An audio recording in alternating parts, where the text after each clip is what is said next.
The motto of the Blacksmiths Guild is, "By hammer and hand all art does stand," which basically means without the blacksmith, traditionally, no other art, craft can exist, because the blacksmith was the man who made all the tools. First of all, the beauty about blacksmithing is no 2 days are alike. All the jobs are different.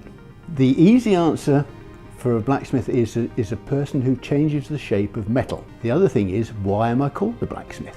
Now, if you ask somebody who works in gold, they're called a goldsmith. Somebody who works with silver, it's called a silversmith. But a blacksmith works with black iron. So hence the word blacksmith. When you realise that how many people in this country are called Smith, and most people who are called Smith, their name derives from ancestors who were blacksmiths. There were thousands and thousands, but now they reckon there's only about 500 left in the country.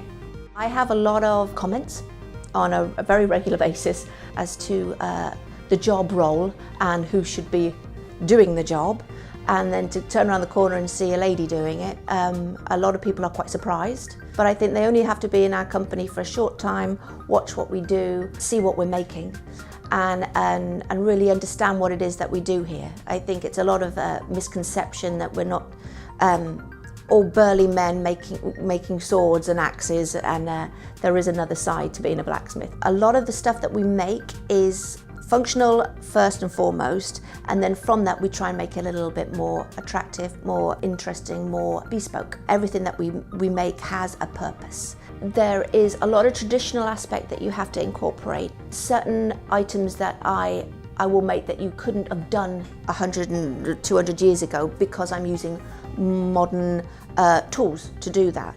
But it's combining the traditional side of things and then adding a flavour of new technique that really opens up the realms of what you can create. A lot of people are surprised at what we can do with metal, and how we can make some really quite intricate and interesting things with it. I've done work obviously for Torquay Abbey. The council quite often call on me to do conservation and restoration work. If you know Painton Parish Church, behind Painton Parish Church there's a set of railings and steps on what they used to be called the Bishop's Palace. I made those, but I had to make them in the same way they were made 300, 400, 500 years ago. That's where I get a kick from, and I found that superb. Cockington's a wonderful place to work. The environment is superb. Even when it's chucking it down with rain, it's still a lovely place to go.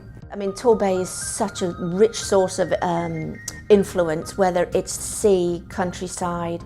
A lot of the more organic work that I do is all based around plants and nature, and of course it's in abundance. I mean, it's such a lovely and relaxed atmosphere and an environment, especially in Cockington, where, you know, to be creative. It's just a phenomenal place to just let your mind go. The inspiration is everywhere.